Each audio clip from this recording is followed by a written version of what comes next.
One day I'm gonna be everything I wanna be. I don't let it get the most of me. One day I'm gonna be free. I wanna be everything I'm gonna be. My future right in front of me. One day I'm gonna be free. I wanna be free. Then let me be free. From the depths of darkness, a voice emerges. A host with a fire burning in his soul. With a heart, steel and a spirit unbroken. He rides on two wheels, ready to claim his throne. Amidst the chaos and the thunderous roar, insane wheels rise as a force to be reckoned with. Fueled by the power that only metal can bestow, he takes his stand, refusing to submit. Insane wheels hear his battle cry. Metal and mayhem will never die. Rituals report he paves his way. More legend in the making, day by day.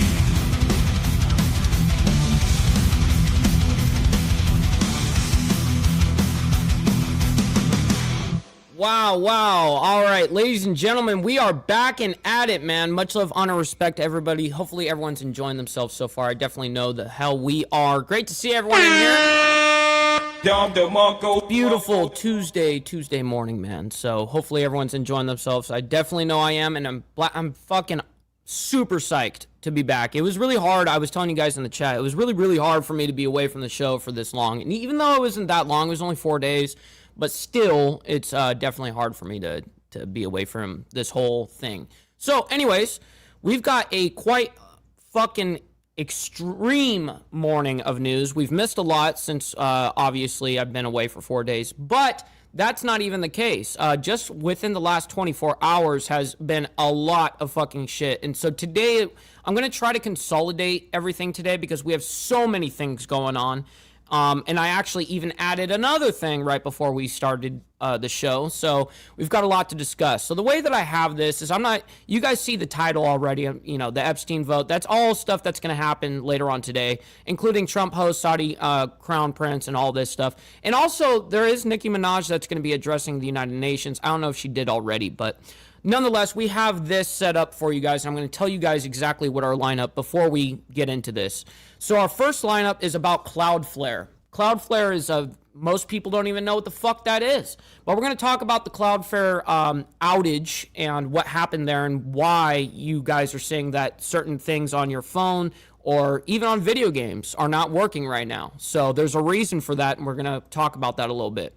And then we have DEA seizes record fentanyl pills in Colorado yesterday. We're going to be obviously talking about that. President Trump, NYC Mayor-elect Mamdani both suggest they are open to a meeting. That is very good, by the way. Anytime, I'm just going to tell you, I don't care how much of an enemy someone else is, you need to be able to sit down at the table together and go ahead and have a conversation and talk. If you can't do that, then that's when shit gets really bad. So I'm glad that that's actually happening.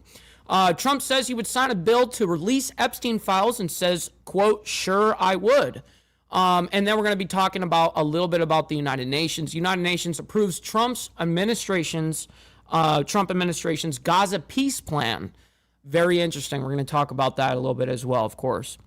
Charlotte crackdown, 130 plus were arrested in immigration operation, DHS says. We're going to talk about that, obviously. NTSB to determine cause of Key Bridge collapse. There was a big big ordeal where a whole fucking, I think it was over there in I can't remember if it's France. I can't remember where that exactly is. No, I'm sorry. I don't know. I can't remember exactly where the fuck that Key Bridge collapse is. It could be in the United States. I don't know, but I saw it on the internet for sure. And so we're going to obviously show that to you guys. We'll figure it out together. And then U.S. strikes drug cartels, which I know that you guys are already familiar with. It's been happening nonstop, especially down there in the Caribbean, you know what I mean? But just saying. Stabbing attack in West Bank kills 1 and injures 3 over there in Israel, right? Which is the West Bank over there. And that is pretty much our lineup for the morning. So as you guys can see, we have quite a big lineup this morning. So we're going to get right to it. Ladies and gentlemen, real quick, I do want to thank Carney's Ride before we even started. He became or re-upped his membership as an officer, by the way. Very much appreciate you. For 13 months, donate, like, share, and subscribe. Yes, sir. I very much appreciate that, Carney. Thank you for making it rain in here, man. The very first of the day.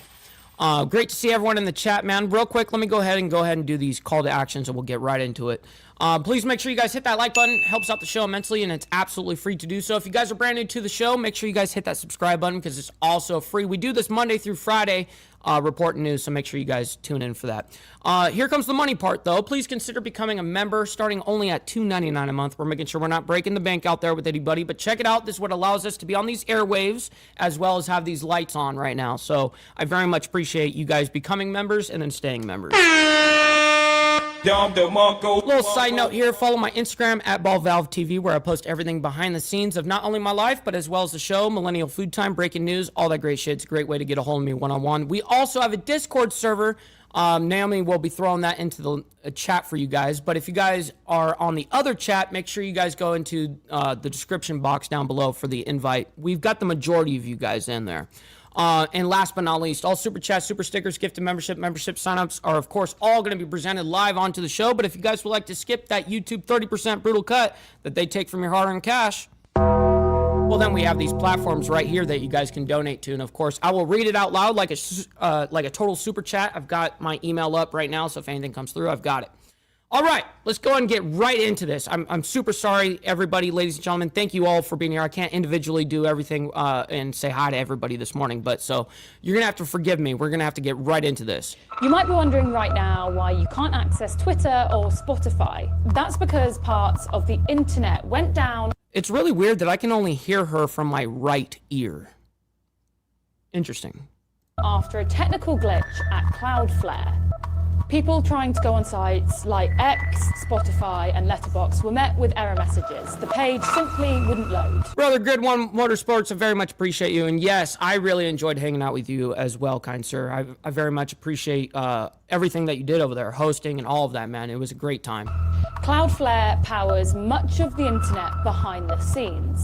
It helps much of the internet stay online, including when there's heavy traffic, and shields them from cyber attacks. The company is... Well, it's not just cyber attacks. It's not just that. They do all of it. Like all the caption, you know, when you are doing the whole thing when you're going into sign in somewhere or whatever the case is, and then it says confirm that you're not a robot, you know what I mean? And it's that CAPTCHA thing or whatever. They create that. That's their program. Put out statements saying that they are aware of the situation and they are currently investigating. Not good. Not good. So that was a quick little update. This is all this morning, by the way.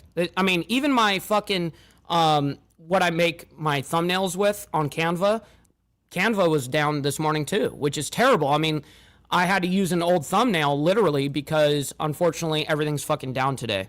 So let me go ahead and bring this up. We're going to talk a little bit more on the outage of this and the extremity of this. Remember the morning of November 18th, 2025? Yeah, that one. You probably woke up, grabbed your coffee, tried to check your phone, and nothing.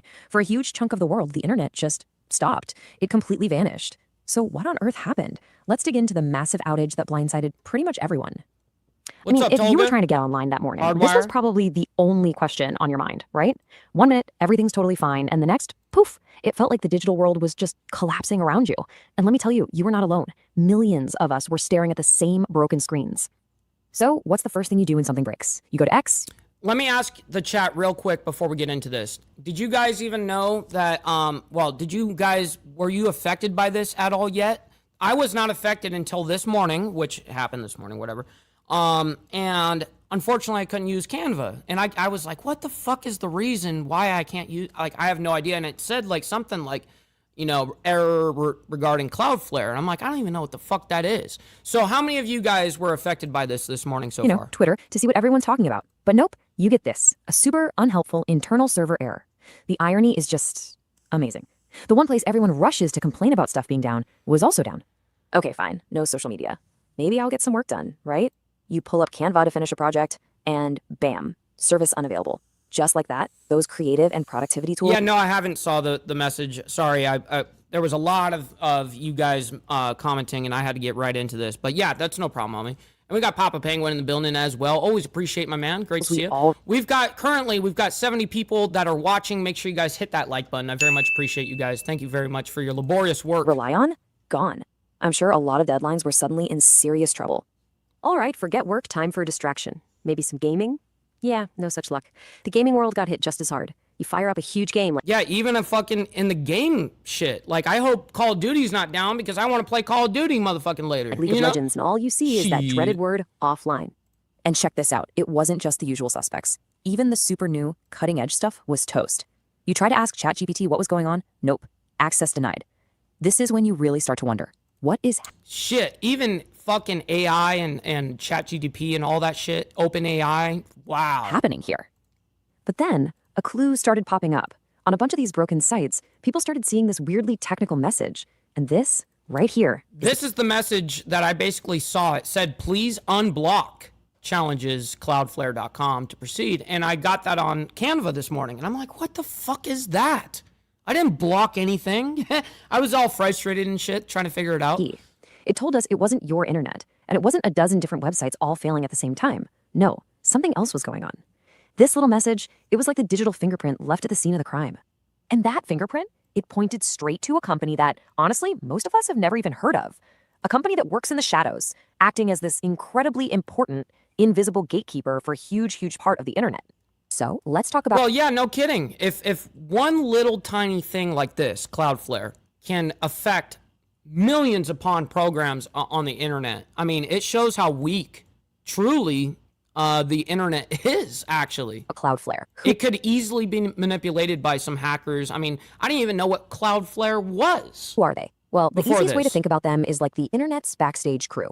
They're the security guards, the traffic cops, and the express delivery service all rolled into one. You don't actually see them, but they're the ones making sure all the websites you love work fast, and more importantly, safely. And their job is, and I'm not exaggerating here, absolutely critical. They put up this giant shield to protect websites from cyber attacks. They're also like a shock absorber, so when a site suddenly gets a flood of traffic, it doesn't just crash and burn. Oh, and you know those little I'm not a... I hope it's now working. Let me go ahead and see if it's working on my phone yet. Let me see, because that's where it wasn't working. Let me go. I'm just testing to see if it's still down. Oh, it worked. Now it's up now. Shit. So this was only 2 hours ago, and I couldn't even access it. But it looks like everything's kind of fixed here, which is good. Robot boxes you have to click? Yeah, that's often them too. They are, in a word, essential. Okay, so to really get why one company's bad day became every... And by the way, real quick, it wouldn't have mattered if it was through a phone or PC. It wouldn't have mattered. But I'm glad that it's, that is backing up, running and stuff. I hope they fixed the Cloudflare issue altogether, because this was a major issue. I mean, millions of people were down. Everybody's bad day. We need to pull back the curtain a little on how the internet is actually put together, because, it's not quite what you might think. You see, we've got two sides to the web. There's the visible part, X, Canva, Netflix, all the apps you tap. She even said Canva. X, Canva, ChatGPT, all this shit. And then there's the work behind all this shit, of course, right? Which is a lot of AI. On every day. But propping all of that up is the invisible infrastructure. And here's the kicker. Yeah, Neo, this is totally interesting. It's run by just a handful of huge companies like Cloudflare or Amazon Web Services. They provide the raw power that pretty much everything else just plugs into. Here's a great way to think. Yeah, but I bet you 1,000,000% 2 hours ago it was not working, Grid. Think about it. The internet is like a power grid. You've got your house, which is your favorite website, and then somewhere far away, there's the power plant. That's Cloudflare. You don't really think about the power plant, right? You just flip a switch and expect the lights to come on. But what happens if that one power plant goes down? Exactly. The lights go out for everyone. And that is a perfect analogy for what happened that morning.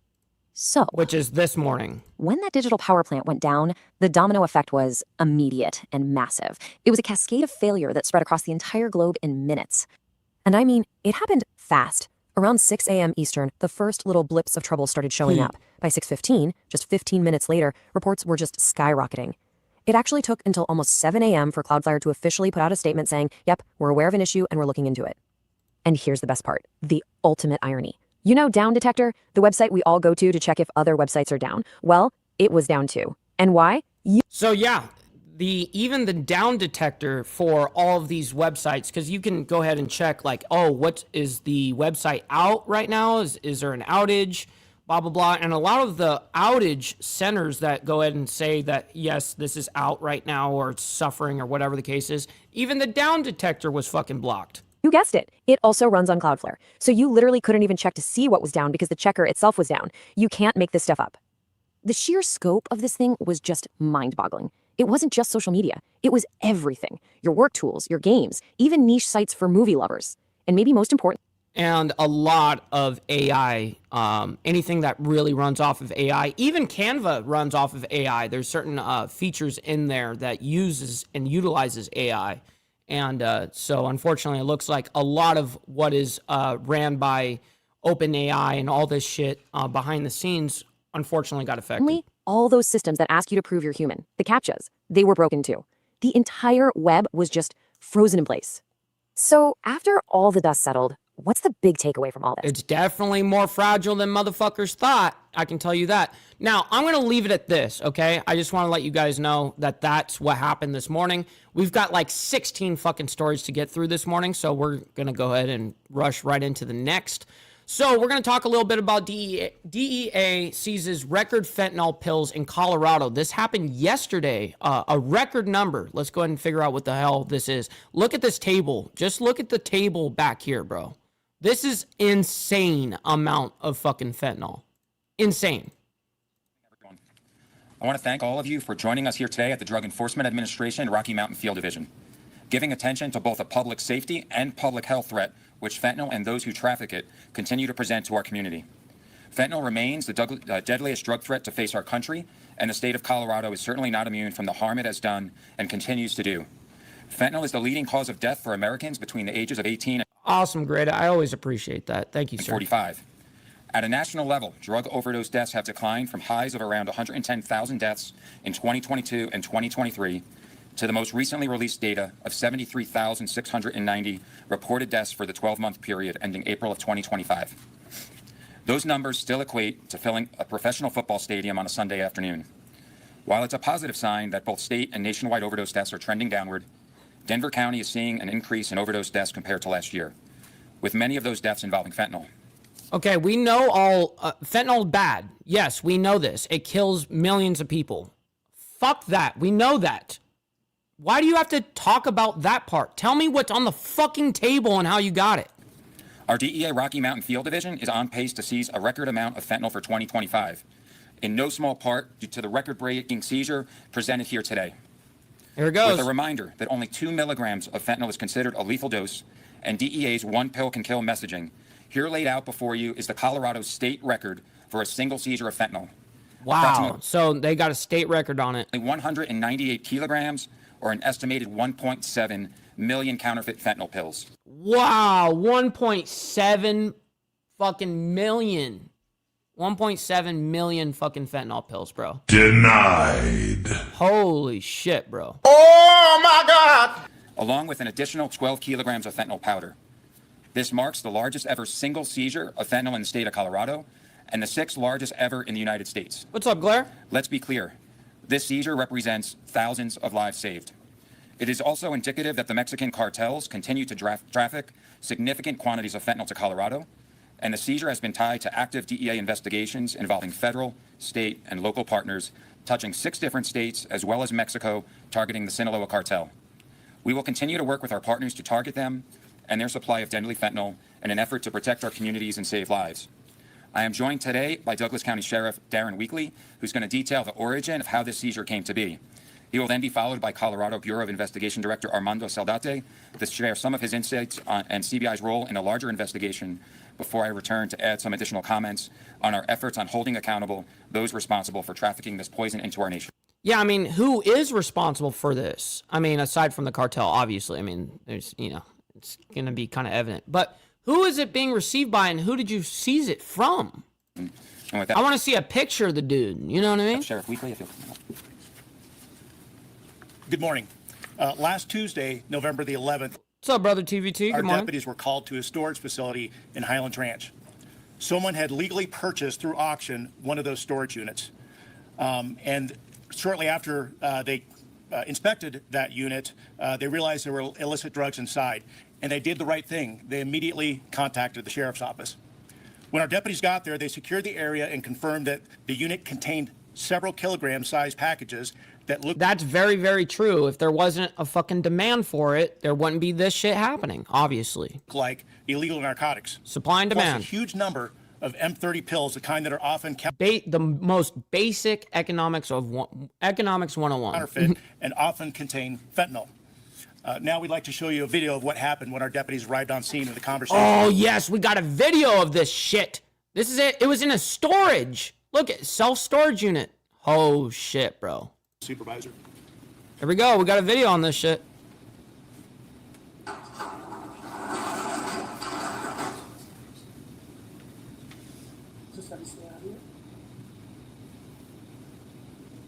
Why is this a dog shit video, though?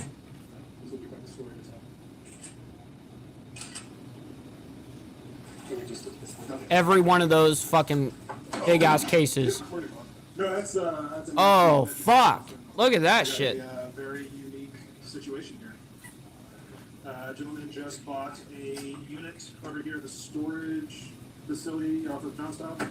Dude, and oh my god, he had just bought the fucking storage. So this guy didn't already have this fucking thing. It's one thing if you have a storage unit that you've had in your name or whatever the case is for 10 years or whatever the case.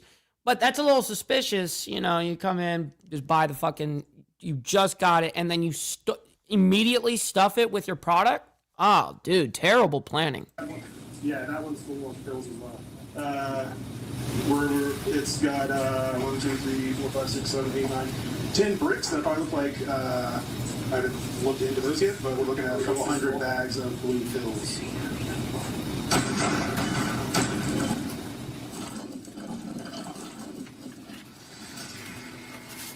Yeah, neighbor guy, it was a great time, bro. And there was obviously way more than just that debate. There was many debates. Even that Andrew debated in. He was in like 2 main ones, you know, for the main thing. But Again, there's a lot to of put this different into perspective, debates. Here's what we see. It was awesome. 198 kilos, about 1.7 million counterfeit fentanyl pills. Another 12 kilos of fentanyl powder. Again, this is the largest single seizure of fentanyl in the history of the state of Colorado. We also seized 2.5 pounds of meth. God I want to damn. be clear that this citizen did exactly the right thing. The moment that he realized that something was wrong, he stopped, And he said something. stepped back, and contacted the authorities. Yep, that's exactly what happened right there. So motherfuckers saw him doing it, basically loading the shit up, and it looked suspicious to somebody, and they called authorities. Damn, bro, that's fucking crazy. We're gonna move on though because we have so many fucking stories to get through this morning. So make sure you guys hit that like button. We have exactly 100 of you guys in here right now. Make sure you guys hit that like button. It definitely helps out the show immensely. So I appreciate that. Let's go ahead and move right into this. President Trump and New York City Mayor-elect Mamdani both suggest they are open to a meeting. Like I was saying, anytime that you have an enemy of any type, you should be able to sit down at the table with your opposition and be able to talk at all times. If you're not able to do that, that is a huge problem. Let's see. Are Not Man says, are you covering what's going on in Mexico this stream? No, not today. I don't even know what's happening in Mexico right now. So aside from cartel shit, which we just covered. But anyways, let's go right into this. Expected to happen on December the 5th. And of course, we were hearing new information from President Trump last night on the tarmac on his way back to Washington, D.C., signaling he would be open to a meeting with New York City Mayor-elect Zohran Mamdani. And I want to put up this here on Live Now from Fox from the Washington Post. Oh, she's doing amazing, by the way, Naomi. Yeah, no, when I came home, she couldn't like be away from, like she had to be on top of me. It was funny. As President Trump has signaled that he may meet with New York Mayor-elect Zohran Mamdani after months of criticism and threats. President Trump signaled he may meet with him, telling reporters on tarmac, quote, "We'll work something out." He said Quote, the mayor of New York, I will say, would like to meet with us. He said this of the 34-year-old Democratic Socialist mayor. So the Washington Post put this out. Interesting. Elect, whom he threatened to arrest just months ago in the run-up to New York's election. He said Mamdani, quote, would like to come to Washington. So we'll see what that meeting. We've heard some strong criticism about potentially withholding federal funds from New York if and when, and ultimately Mamdani did take it. And we heard Mamdani in his victory speech mention President Trump by name in that way. Let's take you out to some comments from the mayor-elect earlier on today from the Big Apple. Let's dive into this here on Live Now. We know that is not the case because for the close to 2 million New Yorkers who rely on SNAP benefits, the shutdown simply means that legislation will continue that would throw 300,000 of them off of those same benefits. And so it is time for us to reckon with the fact that while organizations like Catholic Charities and POTS have been doing such incredible work, we need to deliver a city hall that will work with them and also work to protect New Yorkers from a federal administration that would rather starve the people of the city than serve the people of the city. Thank you very much. This guy is such cap, bro. Stop the cap. I fucking hate liars. Is SNAP and food And what a manipulator. All the left. The left is just manipulating all of it. benefits something you would bring up to the president? He mentioned yesterday he'd like to meet with you. Did your team reach out? And is this one of the first areas of conversation? My team reached out to the White House to fulfill a commitment I made to New Yorkers over the course of this campaign, a commitment that showed a willingness to meet with anyone and everyone, so long as it was to the benefit of the 8.5 million people that call the city their home, and so long as it would help to address the affordability crisis that is pushing so many of them out of the city. And SNAP is a critical part of that, because what we see is that New Yorkers are struggling to afford groceries. The president ran a campaign where he spoke about a promise to deliver cheaper groceries, a promise to reduce the cost of living. We are seeing his actions and that of his administration in Washington leading to the exact opposite effect for New Yorkers. And I will go to... Yeah, that's crazy. We got 135 of you guys. If you guys are on the vertical side, make sure you guys hit that like button. It double tap the screen. You know what I mean? It helps out the show immensely, and it's free to do so. I appreciate your laborious work. Make the case to the president and to anyone, frankly, that these are the kinds of things we need to change if we want to make it easier for New Yorkers and for Americans to afford the day-to-day necessities of their life. Right? All right, go ahead, Fox. Yes. What's up? How you doing, Wes? Yeah, no, first of all, thank you so much for getting back to the Bronx. My question, I guess me as a small business owner here in the Bronx, what do you intend to do for entrepreneurs, small business owners, and just creators here trying to make it happen in New York City? Well, first of all, I really couldn't hear that question. It was something regards to entrepreneurs. I really couldn't hear it, though. Appreciate the work that you do, and I think it speaks to the fact that too often City Hall is making it harder for entrepreneurs to start to fulfill their dreams. I spoke to a barbershop owner who told me about the fact that if he wanted to open a barbershop in this city, he had to fill out more than 20 forms, go to 7 different agencies, 12 in-person events. These are the kinds of hoops that we are forcing so many to jump through. And there is a initiative within city government called the BEST teams. These are Business Express Service teams. They serve currently only 3. What's up, Brother Moto? Great to see you in the chat. And thank you, by the way, for the raid this morning. I really appreciate that. Thank you, sir. 3% of small business owners are supposed to provide one-to-one case management assistance to any small business owner. We're going to fund those teams with an additional $20 million so that number of those business owners served starts to skyrocket. Thank you. Appreciate it. Hi, good afternoon. Councilmember Chiose, who was a very active and vocal supporter of your mayoral campaign, he's now going to be challenging Congressman Jeffries. What do you make of him taking on such an established Democrat? And then as you grow into more and more influence in your own role, how will you determine the criteria of where you will or will not endorse someone's campaign? Well, I appreciate the great work that Councilmember Osei has done on the council, especially for tenants. I believe that there are many ways right here in New York City to both deliver on an affordability agenda and take on the authoritarian administration in the White House. Dude, he was just like me and you, Hardwire. I swear to God. Homie was like super fucking humble. Just being honest. Speaking in Israel, Mayor Adams said, insinuated that Jews would not be safe in the city. They should be worried about their children. I'm wondering what your response to this. The mayor is free to travel wherever he would like or spend his time however he'd like in the remaining weeks and months of his administration. I am looking forward not only to deliver for the many Jewish New Yorkers that were a core part of this campaign, but frankly for each and every Jewish New Yorker across the 5 boroughs, as it will be my responsibility that I will uphold to not only protect Jewish New Yorkers, but to celebrate and cherish them in the city, and I look forward to upholding that. What do you think about this comment? That's going to be a very, that's like an oxymoron, what he just said there. I'm not really familiar. I'm not familiar. I'm not interested in watching the rest of him take on these questions for the next, 10 minutes or whatever. So we're going to go and move on. Now we're going to move into Trump a little bit. Trump says he would sign a bill to release Epstein files, saying, sure, I would, quote unquote. So let's go ahead and bring this up and we'll go ahead and discuss it a little bit together. Can I clarify something that you posted on Truth Social last night? You urged House Republicans to vote in favor of this Epstein release bill they're going to vote on tomorrow. I just want to be So he's telling his own party and his administration, yeah, we need to get this out. super clear on your position. Do you want to see that pass the Senate? Would you sign that bill if it gets to your desk? I do want to. Here's what I want. We have nothing to do with Epstein. The Democrats do. All of his friends were Democrats. You look at this Reid Hoffman, you look at Larry. Well, you were his friend too. I mean, but you were a Democrat back then. Shit. But Blue Dog Democrat was way different than the ideology of the left today. Bill Clinton, they went to his island all the time, and many others, they're all Democrats. You lose his voice? All I want for people to recognize a great job that I've done on pricing, on affordability, because we brought prices way down, but they go way lower. What's up, Stacks? On energy, on ending 8 wars, and another one coming pretty soon, I believe. We've done a great job. And I hate to see that deflect from the great job we've done. So I'm all for it. You know, we've already given 50,000 pages. You do know that. Unfortunately, like with the Kennedy situation, with the Martin... Who's stupid? You're on my platform. How's your YouTube channel going? Yeah, I'll wait. Luther King situation. Shut up, bitch. Not to put Take Jeffrey a Epstein seat. in the same category, but no matter what we give, it's never enough. You know, with Kennedy, we gave everything, and it wasn't enough. With Martin Luther King, we gave everything, and it's never enough. We've already given, I believe the number is 50,000 pages. 50,000 pages. And it's just a Russia hoax as it pertains to the Republicans. Now, I believe that some of the people that we mentioned are being looked at very seriously for That's right, their Papa. relationship to Jeffrey 100%. Epstein. But they were with him all the time. I wasn't at all.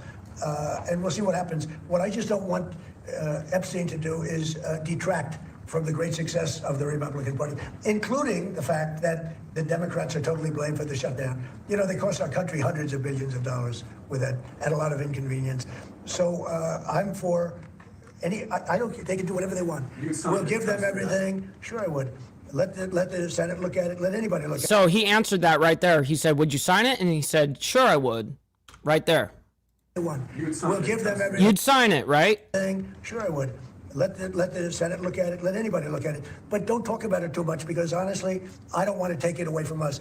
It's really a Democrat problem. The Democrats were Epstein. No, it's an everyone problem. Okay?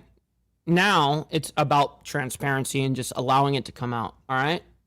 All those 50,000 pages that he was just talking about. Yeah, release everything. Fuck it. Get out from under that shit. They're going to nonstop use that shit against you, bro. Friends, all of them. And it's a hoax. The whole thing is a hoax. And I don't want to take it away from really the greatness of what the Republican Party has accomplished over the last period of time. The shutdown is now over, and administration officials had said when the shutdown ends, they'll reevaluate the farmer relief. Now we have the deal with China. So is the administration still looking to dish out farmer relief now that the government is back open? I'm always going to help our farmers. Are you still looking to? All right, you guys, we got over 160 people in here. Make sure you guys hit that like button on the horizontal side, and also hit the double tap the screen on your vertical side. So I very much appreciate you guys. I would do that, yeah. If they need relief, we'll be there for them. We're going to always be for our farmers. So what are you waiting Yeah, for? please, in the back. Mr. President, just speaking of the economic impacts of FIFA and possibly moving to another city, some games if you feel it's crime, is there like a timeline that you... Where are you coming up with this shit? Who are you talking about? Like, I don't understand. Like, no, that has not happened. What the fuck are you talking about? These cities, there's sponsorships, there's economic impacts of these communities. Sure. Is there... Well, you know, the governors are going to have to behave. The mayors are going to have to behave. You know, in the case of California, you have a problem. You have high crime. Then you have a place that just suffered great fires and everything else, and they didn't do a very good job. And if we didn't go in from the crime standpoint, you would have had a disaster. It was not going to be handled properly. It wasn't able to be. The head of the police said, as I said, without the federal government, they could not have done it. So here's the story. I love Los Angeles. If they want help during this, I would love to send in National Guard or whoever's necessary to help them. I want it to be great. I'd love it to be in Los Angeles. I love the place. It's a natural for Los Angeles. If we think there's going to be crime, if we are obstructed by the governor, and maybe he won't obstruct, maybe it'll be great. But I'd love him for him to call and say, you know, we'd like to have some extra help. Because if there's even a hint of I think, James, we are all tired of it. a problem, we want to get in there before the problem occurs. We want to make it totally safe for Johnny and FIFA and all of the great people that are going to be there. And I think that's going to happen. I would be honored to help California if they're going to have a problem. And if they think they're going to have a problem, they should say so.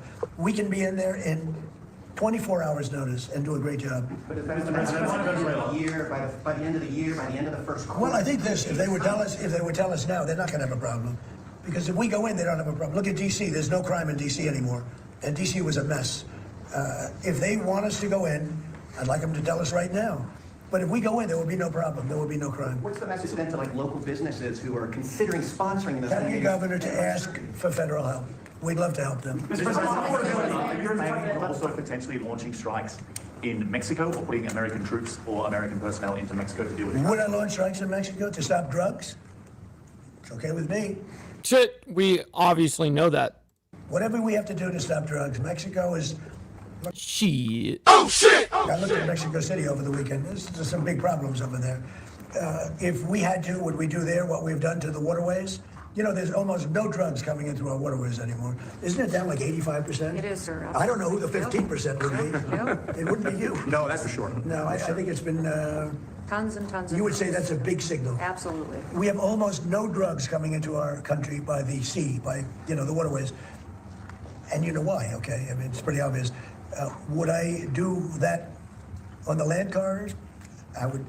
Look, every boat we knock out, we save 25,000 American lives. Not to mention the destruction of families. These families are decimated forever. The mother, the father, the children. They never recover really from it. You know, when you lose somebody, like the way they live. If you lose them, but the way they die is horrible. So when we knock out a boat and we save 25,000 lives, that's great. Now, do I feel the same way about the corridors that they use? We know every one of them. We have every one of those corridors under major surveillance. We have nobody coming in through our southern border, but we know exactly how they get there. You can't say no one. You can't use that nomenclature. Not no one. Of dramatic decrease. Things here, how they get the drugs here, fentanyl, cocaine. Colombia has cocaine factories where they make cocaine. Would I knock out those? What's up, Zip Tie? Good morning to you. Great to see you. I would be proud to do it personally. I didn't say I'm doing it, but I would be proud to do it because we're going to save millions of lives. Gunpowder. Would you only do it with Mexico's permission, though? I wouldn't answer that question. I've been speaking to Mexico. They know how I stand. We're losing hundreds of thousands of people to drugs. So now we've stopped the waterways, but we know every route. What's up, Bob? We know the addresses of every drug lord. We know their address. We know their front door. We know everything about every one of them. They're killing our people. That's like a war. Would I do it? I'd be proud to. I'd probably go into Congress and say, hey, and you know what? The Democrats and the Republicans would both agree, unless they're crazy. And they are a little crazy on the Democrat side. But we have lost hundreds of thousands of people a year, death. And that's not talking about family destruction, that's talking about death. And much of it comes through Mexico. So let me just put it this way. I am not happy with Mexico, okay? Thank you very much, everybody. When he says thank you very much, it's over. He's not going to sit there and answer anything else. Boom. It's over. All right. So we're going to go ahead and move in right into the United Nations approves Trump administration's Gaza peace plan. Let's go ahead and talk about that real quick. Let's go ahead and bring this up and we'll go ahead and discuss it. We've got 200 of you guys in here right now. Make sure you guys hit that like button. Double tap that screen for me. If we only have like 13 fucking likes on the vertical, I'll just hold this motherfucker hostage. Shit. Denied. We're back here for you on live now from Fox. Thanks again for joining us. I'm your host, Mike Page. Always great to be with you. We want to continue to bring you some other top headlines on this Monday, including a big one coming from the UN Security Council a little bit earlier today. Fox News' Trey Yinks saying that the UN Security Council adopted the U.S.-led resolution that endorses the Trump administration 20-point peace plan and authorizes the International Stabilization Force to operate in Gaza. The UN Security Council today adopted that U.S.-backed resolution to end the Gaza war and deploy this force after Ambassador Mike Waltz urged members to support what he called a bold, pragmatic blueprint from the President Donald Trump's 20-point peace plan. In an address to the council, Waltz described Gaza as hell on earth after 2 years of conflict, saying the resolution offered the world a chance to replace rubble where schools once stood with a path to peace. The measure passed 14-0. Let's listen to Ambassador Waltz speak just a little bit ago. It is truly a historic moment at the United Nations.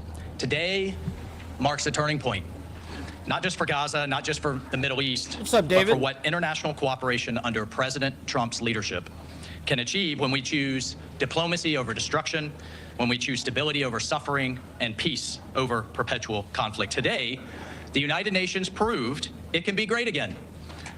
The United Nations today proved it can be a beacon for peace. The United Nations sucks ass. That's what I think about it. So does NATO. I think we need to disband and dissolve all of it. Not just a bystander. The United Nations Security Council has just adopted the United States-sponsored resolution on Gaza that does something we haven't seen in generations. It provides a real, actionable pathway to lasting peace for Palestinians and Israelis. And I would encourage everyone around the world, and I would certainly encourage the media to read the Good morning, Bryce. Great to see you in the chat, by the entire way. resolution. Read the whole thing. It is truly a victory for everyone who believes in a future where the Palestinian people can determine their own destiny and where they can have a future free of the grip of Hamas terrorists. This is what the United Nations was created to do, to make pathways for real, tangible, and actionable peace. So let me be clear. This resolution and the progress it represents would not have been possible without President Trump's bold leadership and his vision. Folks, just weeks ago, literally just weeks ago, the Middle East was mired in conflict. Hostages remained in tunnels in captivity. Palestinians in Gaza suffered in a hell on earth as the war raged on. Then President Trump secured a historic peace deal with the critical support of Qatar, Egypt, and Turkey. Hostages came home to their families, and we are still working to bring home the remaining 3 hostages who remain in Gaza. But we've also seen massive humanitarian aid begin flowing into Gaza, an average of 660. No, Southern. Man, you guys are fucking lames. I can tell you that. I can tell you that. Honestly, you guys are fucking retards when it comes to shit like this. No, do you understand that the UN is extremely fucking biased, just like anything fucking else, and it's not about the bias about situations. I have nothing, we're not talking about this particular thing about abolishing the UN or NATO. No, we spend so much fucking money, $1 trillion last year into NATO. That's what we paid. $1 trillion. So yeah, I think that all of this is bullshit. And it doesn't fucking actually do us any fucking justice. It's fucking lame. 60 trucks per day since the ceasefire. Hey, I'll answer the fucking question if I want to, you dickhead. If you know what? How about now I just ban you? You know what I mean? If you want to fucking have your voice heard, fucking go ahead and send in a super chat. Otherwise, ban that fucking asshole. See ya. So we saw the region in chaos just weeks ago. It took its first real step towards peace. And today, the United Nations solidified that into international law. Today, the Security Council built on that foundation. And I want to thank our partners and allies on the Council for their support, who stood with us in this moment, but particularly the support. If I didn't answer that to you, by the way, if what I explained was not the answer, and you didn't get that, the answer is no from your question, your direct retarded question. From our regional partners. Are you an Israeli fucking like some sort of apologist or something? You fucking lame. Partners, from our Arab partners and the Muslim majority countries. It has been absolutely indispensable. I can't overemphasize it. The United States, Qatar, Egypt, the United Arab Emirates, the Kingdom of Saudi Arabia, Indonesia, Pakistan, Jordan, and Turkey stood together in support of this resolution and President Trump's plan. Then you had the endorsement from the gathering at Sharm el-Sheikh, where over 20 countries. Hey, Anthony, how's your YouTube channel doing? Do you got 200 live viewers right now? No, I didn't think so. I'll wait.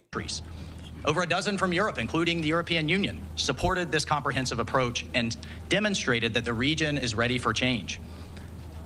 Folks, the region is tired of the same old talking points, the same old solutions that have never worked. The region is ready to break the cycle of violence. And what we saw here is once the Arabs, the Muslim majority nations, the Palestinian Authority, and Israel indicated that we could move forward with the plan laid forth in this resolution, we then turned to the Council and said, how could you stand against it? So what does the resolution actually do? I just want to take a moment to lay out a couple of key points. First, The Security Council has endorsed President Trump's historic 20-point comprehensive plan to end the Gaza conflict.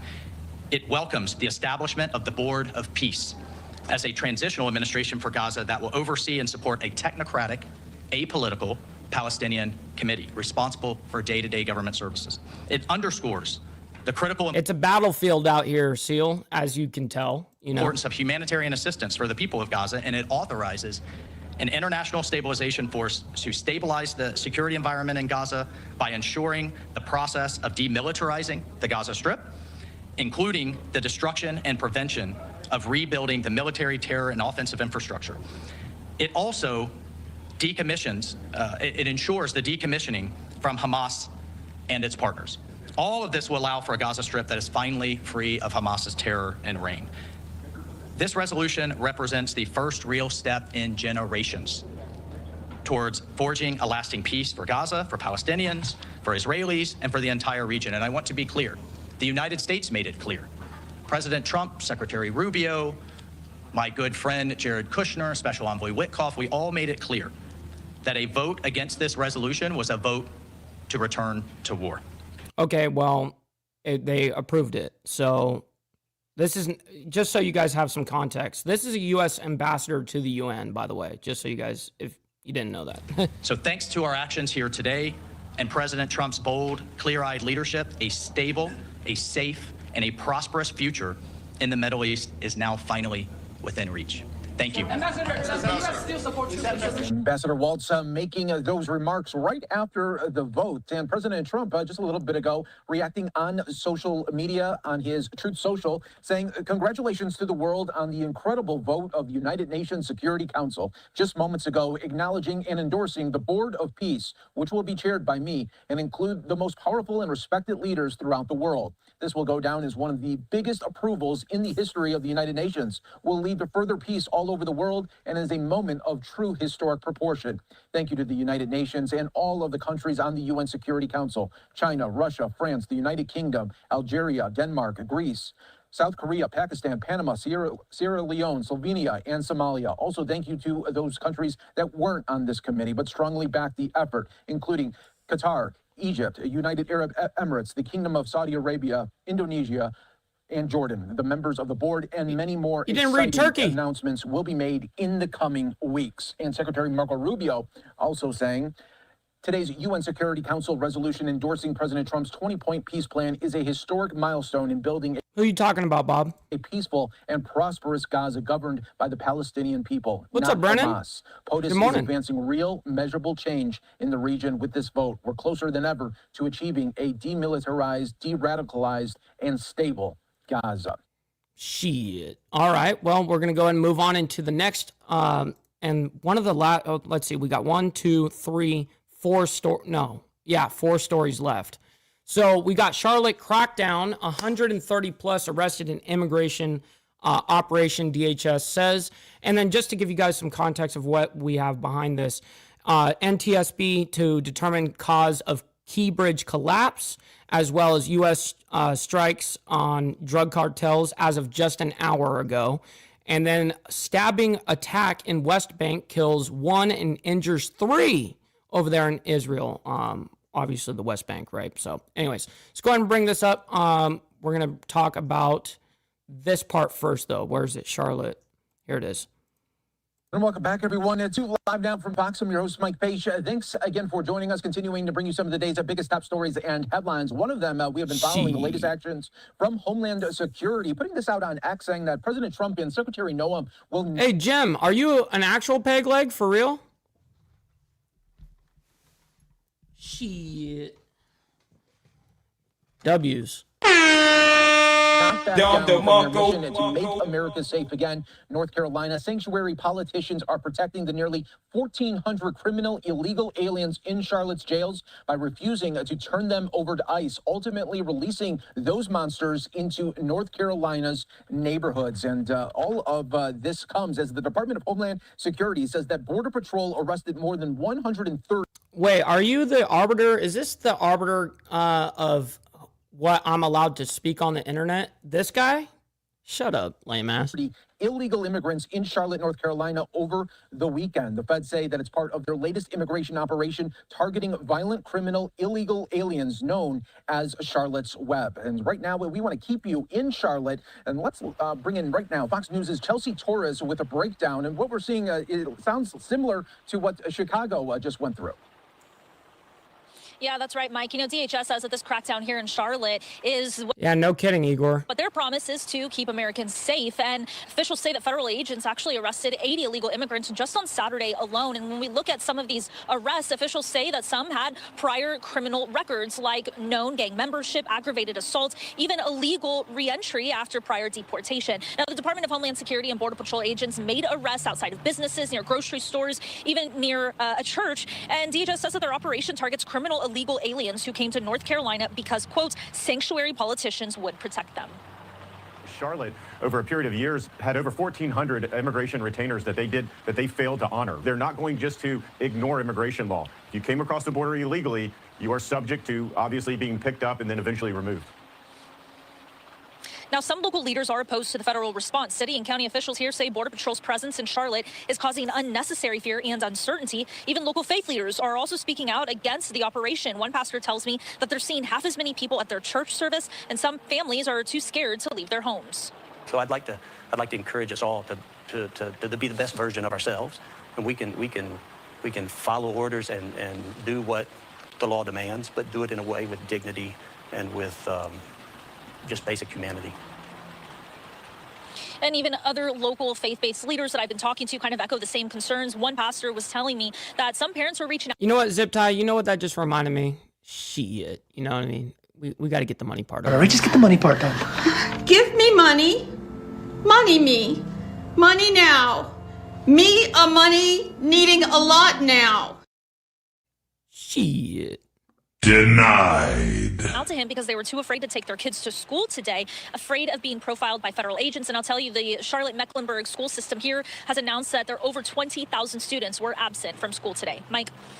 See how it all shakes out. Chelsea Torres, thanks so much for joining us on Live Now from Fox. We always appreciate the updates all on Live Now. We want to keep you in Charlotte for more updates here on Operation Charlotte's Web. Let's listen in.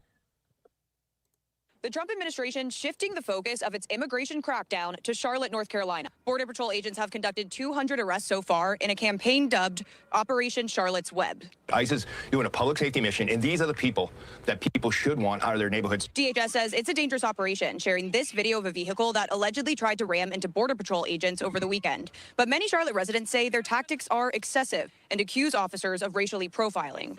One man, a Honduran-born U.S. citizen, says agents smashed his window and pulled him from his car, though DHS says he was acting erratically and ignored officers' instructions. They threw me to the ground. And what's up, Ray? Good morning, by the way. While they were struggling with me, I said, hey, I gave you my papers 5 minutes ago. I'm an American citizen. While DHS says it's targeting violent criminals, local officials point out that crime has been on the decline in recent years. This is not making us safer. It's stoking fear and dividing our community. Hundreds gathered Saturday to protest. They say immigrants... Where's the, no American flags? Oh, man, I'm a little bummed out. Bruh. Have become afraid to leave their homes. Not going out, they're having their kids who are citizens go and pick up their clothes and food for them. It's terrifying. North Carolina's governor is urging residents to stay peaceful in any encounter with immigration officers. In Charlotte, North Carolina, Madison Scarpino, Fox News. All right, Madison, thanks for those updates. Shit. Well, okay. Well, I like how they cut that off like that. NTSB to determine cause of Key Bridge collapse. Now, I'm not exactly sure where the Key Bridge was, but we're going to go ahead and bring it up and discuss it. We're going to find out right now where it's at. All right, here we go. We are taking a live look over in Baltimore, Maryland, and previewing yet another... the Baltimore, Maryland bridge. That's the bridge they're referring to. I think it had to do with a ship that hit it. I think it dragged its anchor or some shit. I can't really remember the situation. It's been a minute. A press conference and update happening later on today. The finding of a federal investigation into the probable cause of the Francis Scott Key Bridge collapse will be revealed. The NTSB will be meeting at the headquarters in D.C. later this morning with that update. It comes as... Maybe this is a different situation. Man, there's been a lot of weird shit going on, and I've been reporting news for too damn long too, so it all kind of I don't know. It all just meshes. As we're learning the cost and timeline for rebuilding the bridge is going way up. Fox 5 DC's Maureen Ume is joining us live now, and she has more. Okay, so this was the fucking bridge. Thank you, Blair. I appreciate that. Good morning. Yes. So later this morning, the NTSB at 9:30 in particular will meet right here at their headquarters. They are expected to reveal the findings of their 20-month investigation, revealing the probable cause of what happened there at the Key Bridge in Baltimore back in March of 2024. They say the Dolly ship lost power. Oh, yeah, I do remember that. I remember that, and I'm like, fuck, they lost power, bro? And I don't know. Striking that bridge. That's totally rough. And at this point, like, if you lose power, you know what I mean? That's when you call for emergency tugboats to come over and help you in that situation. Seriously. We're going to make some recommendations about safety for bridges across the country. So we're looking forward to that as well. But let's take you back to the scene. This was at March 26, 2024. That is when the Dolly struck the Key Bridge. 6 people were killed, 6 construction workers that day. The investigation is expected to focus heavily on the Dolly cargo ship's electrical. What's up, Moto, over there on the Facebook side? Failures in the minutes before impact and on the bridge's vulnerability to a strike of that size. It was, again, back on March 26, 2024, that cargo ship lost electrical power, propulsions as it moved down the Patapsco River. Moments later, it hit a key support pair of the Francis Scott Key Bridge, sending the central spans into the water. As I said, 6 construction workers were killed, and the Port of Baltimore shut down for nearly 3 months. Preliminary NTSB findings released last year show that the ship experienced multiple power failures, including one just seconds before the crash. Yeah, no kidding, Seal. The agency has been reviewing the bridge's vulnerability to large vessel strikes. The probe also expands well. I guess they actually are, like, to determine the cause of this fucking thing. It wasn't just that, the ship went without power. But there's there's protocols when shit like that happens, and to be able to prevent that from happening. Unfortunately, I think that there was a few things that were covered up. I have no idea what the actual story is on that ship until, the only people that know that shit is the guys on the ship. So they're coming out with, an actual determination of what happened here today. Beyond the crash itself, it's now covering the Dolly's equipment, design issues raised in lawsuits, hazardous materials on board, and safety protections along the shipping channel. Now, at the same time, rebuilding efforts are now facing some new challenges. The Maryland Transportation Authority now says the new bridge is expected to cost between $4.3 and $5.2 billion. That is more than double early projections and may not be open until 2030, 2 full years past initial estimates. Governor Wes Moore. All right, Nolis, we'll see you on the flip side. Always appreciate it. Responded to the new cost and timeline yesterday, saying that the rising national material prices and the tougher federal resilience standards, not state decisions, are driving these higher estimates. Now, again, the board is expected to meet at 9:30. That's when they will convene. They will have their report, the findings of what they're finding for the cause of this bridge collapse. And so they will. All right, Naomi, we'll see you on the flip side as well. Along with the other issues and the other things I did talk about. We'll, of course, be monitoring the situations. They will be streaming this meeting, by the way, for those who like to watch it. But we will be monitoring it and bringing you all the updates as they develop. Back to you. Of course, and of course, as these things do develop, I'm going to also, here's an actual update right here from the governor over there in Maryland. All right, so the Francis Scott Key Bridge and the Port of Baltimore are critically important to our nation's economy. Preliminary costs and project time estimates were made less than 2 weeks after the initial crash and before any engineering or design studies were conducted. Since then, national economic conditions have deteriorated and material costs have increased. At the same time, elevated costs have resulted from federal design and resilience standards, not discretionary state choices. That's from Maryland Governor Wes Moore. All right, let's see if there's any other thing they say here. No, there is none. He says that. Okay, so that's the update there for that. I guess we'll be following that story as well. Obviously, when I get updates on it, I'll go ahead and give you guys those updates I find. So an hour ago, U.S. strikes drug cartels. Let's go ahead and bring this up. We'll go ahead and discuss this. And 3, 2, 1. Secretary of State Marco Rubio announcing Sunday that a criminal network allegedly tied to Maduro and his allies, the Cartel de los Soles, will be designated a foreign terrorist organization as tensions continue to escalate. Also taking a live look there at the U.S. Capitol today, as the House is expected to vote on legislation to force the Justice Department to publicly release its files on Jeffrey Epstein. Recently, President Trump urged Republicans to vote for it. This all but ensures that the House will pass the bill with an overwhelming margin, putting further pressure on the Senate to take it up. A lot to discuss here, so I'd like to welcome Florida Representative Carlos Jimenez to the show. He currently serves on the House Armed Services Committee and the House Homeland Security Committee. Thank you so much, Congressman, for taking the time to join us here on Live Now from Fox this morning. We appreciate it. Hey, it's my pleasure. I'd like to start with Operation Southern Spirit. I like how they actually have good audio on this fucking guy. And the large deployment of warships we have seen recently. Why do you believe President Trump is ramping up America's military operations near Venezuela? And could that have... Yeah, Cloudflare was, there was an outage. Most people didn't. I didn't even know what Cloudflare was before today. But essentially, they're like the power plant of the internet.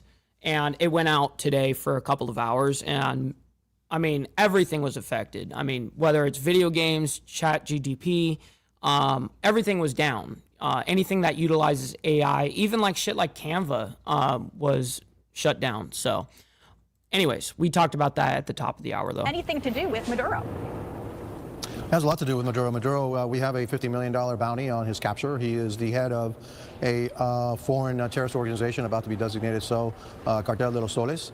That cartel, along with other cartels that come out of Mexico and Colombia, have been responsible for the deaths of over 500,000 Americans in the last 5 years. And so the president is actually taking direct, decisive action against these cartels that have been killing hundreds of thousands of us for the last 5 years. It's about time that we take this threat seriously. Yes, that's very true. If you guys can do me a favor, our officer in the chat, his name is Carney's right. He's also a live streamer himself. Go over there and subscribe. He needs 65 more subscribers to get 500. So let's make that shit happen. I appreciate you guys. You know, I've been calling for something like this for a long time, and I'm glad that the president is taking this decisive action.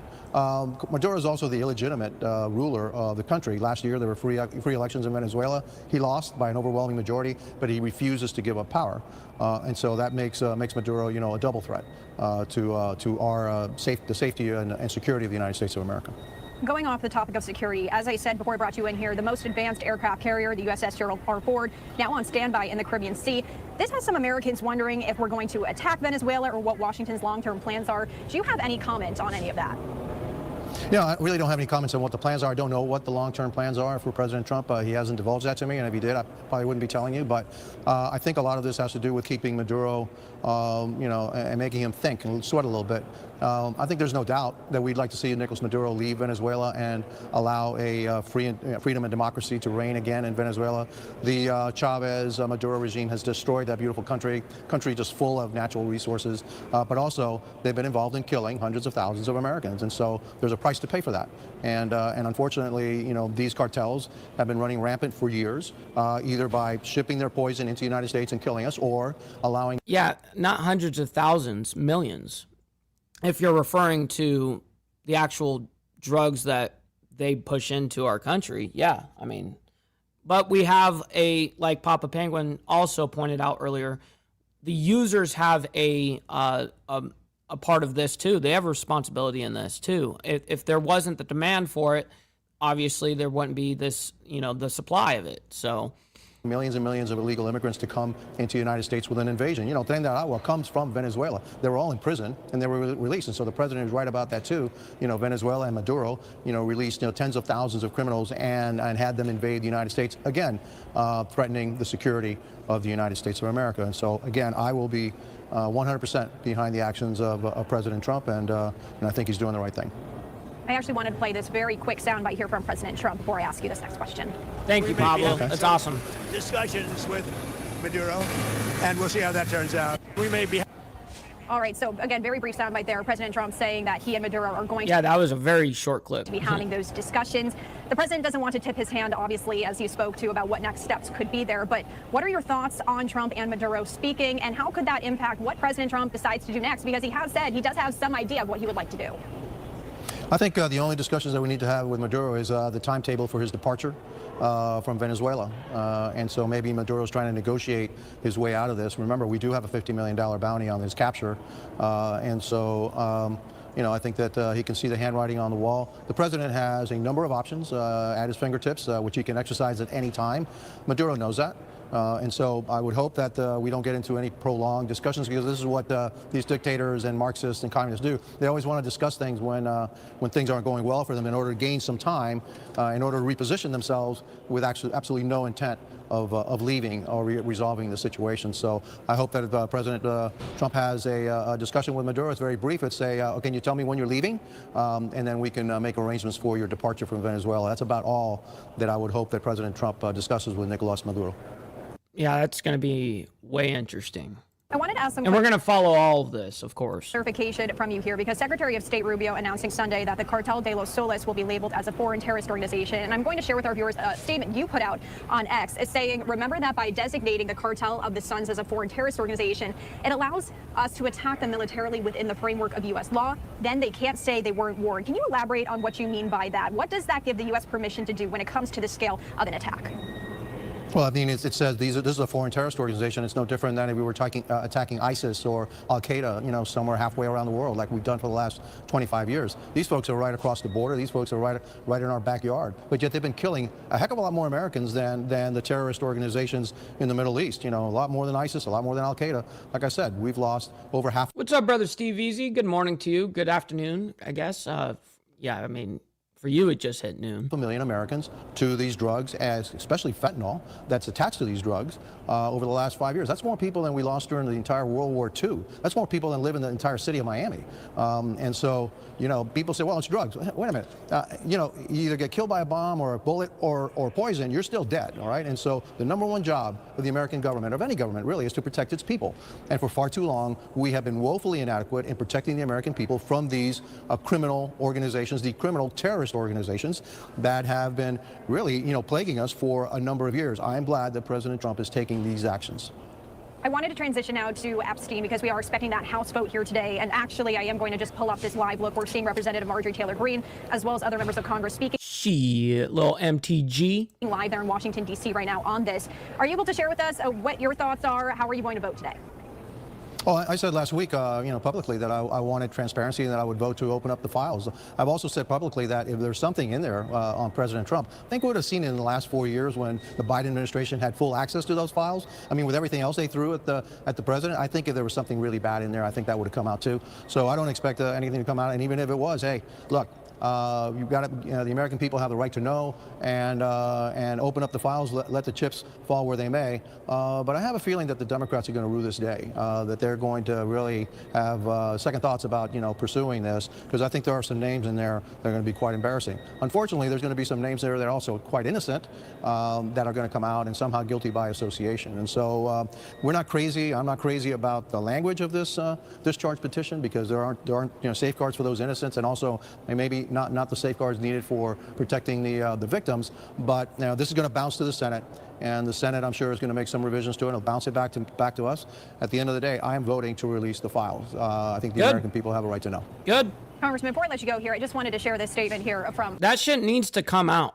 So President Trump on Epstein files just came out. President Trump, he says we have nothing to hide, and it's time to move on from this Democrat hoax perpetrated by radical left lunatics in order to deflect from the great successes of the Republican Party. He goes on to say, I don't care. All I do care about is... So he said House Republicans should vote to release the Epstein files. Good. That Republicans get back on point here. And that's exactly what I was telling him, that's what I was saying to you guys. Why didn't he just say that in the very fucking beginning? Yeah. Vote for this fucking release. And the reason why we want this release, because we got nothing to hide. Just fucking send it out, bro. The American people, this has been such a back and forth that they have been witnessing. The Oversight Committee, Republicans are accusing Democrats of using the House's ongoing investigation into Epstein to attack President Trump, but Democrats accusing Republicans of using the probe to cover for Trump. What is your take on President Trump now calling on Republicans to release the files, given some of his previous opposition? I think that that's the right call. I mean, this whole thing with Democrats, to me, it's kind of reminds me of the novel Moby Dick, and where the Democrats are Captain Ahab. They've been after the president since 2016 because he sank their ship, their hopes for Hillary Clinton, and they've been after him out with every single, breath, and they have Trump derangement syndrome, and so here's another episode. Also trying to throw us off track, and as soon as we have a victory, they'll throw something else in there, and so I'm happy that he said, yeah, let's open it up. we're going to do it anyway. And so we're going to open it up because we don't think that there's anything there. But even if there was, like I said, the American people have a right to transparency on this issue and put this thing to bed once and for all. And then let's see what happens, and let's see who really was involved and who was protecting, Jeffrey Epstein. And then again, we need to move on. We've got a lot of other things to worry about, a lot of other things that we need to do for the American people. This to me is a distraction.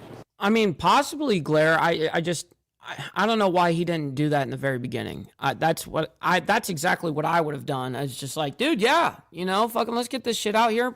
I don't fucking have anything to hide, I don't know why he didn't just play it that way. I don't know. Anyways, we're going to go into our last story here. Stabbing attack in West Bank kills 1 and injures 3. Make sure you guys stick around. We're also going to be sending you guys off to a raid, so make sure you guys stick around for that. Oh, shit. I didn't share this fucking screen like a moron. Like a Momo. All right, here we go. Sorry, guys. News this Tuesday morning as 1 Israeli was killed, 3 others wounded in an attack on the West Bank. We do have some live images coming in from our partners, courtesy of Reuters. Take a look at this as the scene is still quite active. The Associated Press also saying this, that Israel's rescue service said this follows a spate of settler attacks on Palestinians across the occupied territory.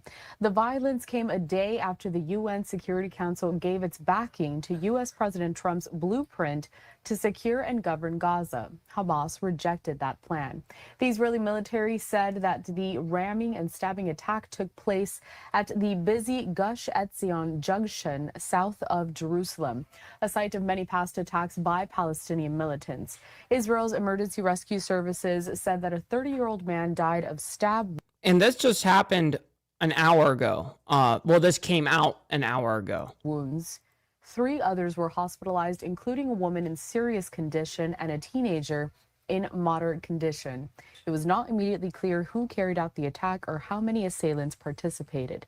We're working to get some more of these live feeds here, as several reporters and photographers are out there on the scene, but you can see that a lot of the law enforcement, their officers are still there investigating this attack. This is a breaking news story, a developing story.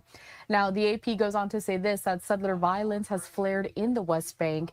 In the latest attack today, or on Monday, I should say, Israeli settlers rampaged through a Palestinian village, torching homes and cars. Damn. The violence drew a rare condemnation from Prime Minister Benjamin Netanyahu. So there was condemnation for it from Netanyahu. Wow. Good on. I mean, I'm actually surprised by that. And like she just said, a very rare one. And other top leaders. I want to bring here yet another vantage point that we have of this breaking news, a bit of a closer view here, as several of these law enforcement officials there are on site to investigate.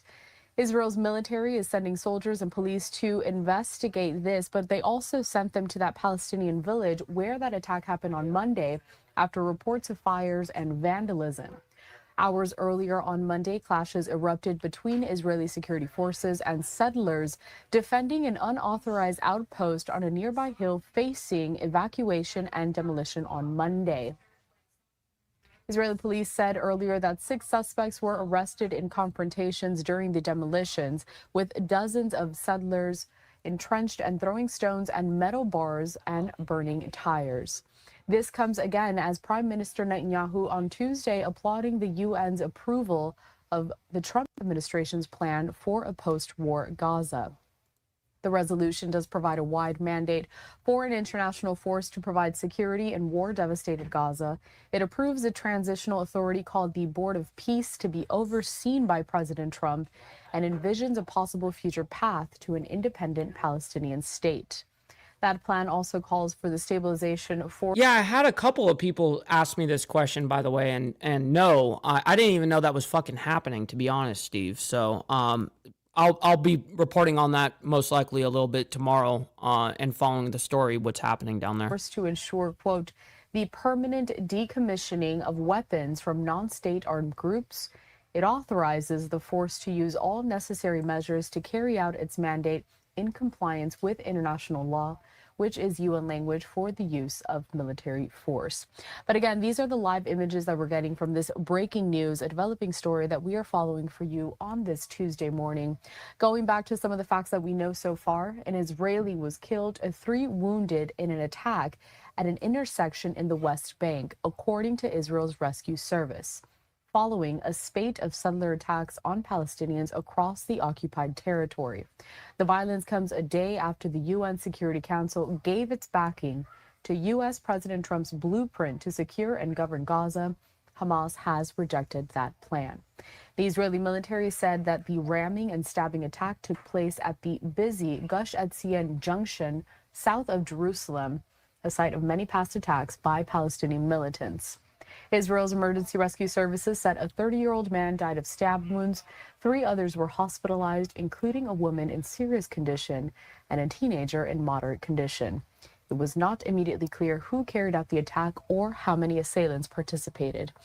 Yeah, that's what I wanted to hear, is how many people did this, if it was just one guy. So we're going to be seeing the photographer and reporters on the ground there, trying to get the best vantage point so that we can see this active scene at this time. And we do have several of those live images. I'm going to bring you back to this other one that is a little further away.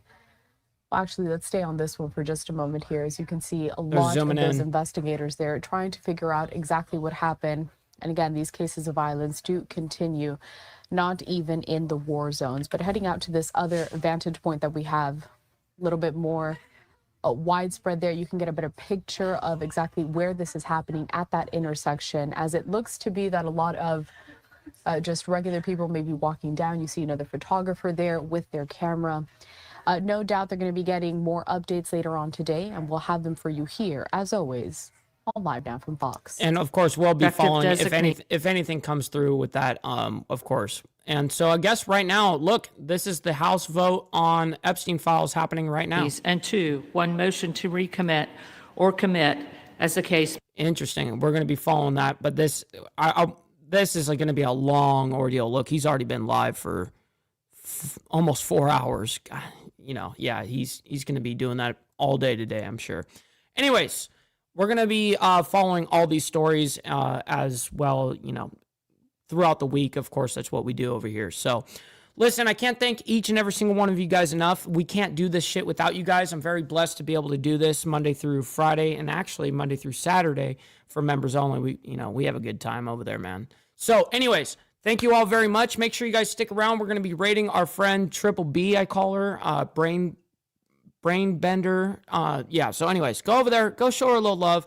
Let her know we're coming through with the Mike Ball raid. You know what I mean? That's what we do for each other. We have a good time. So anyways, much love, honor, respect, everybody. Thank you all very much. And we'll see you guys tomorrow morning for more of the world's madness. But until then, God bless everyone. From the depths of darkness, a voice emerges, a host with a fire burning in his soul. With a heart steel and a spirit unbroken, he rides on 2 wheels ready to claim his throne. Amidst the chaos and the thunderous roar, insane wheels rise as a force to be reckoned.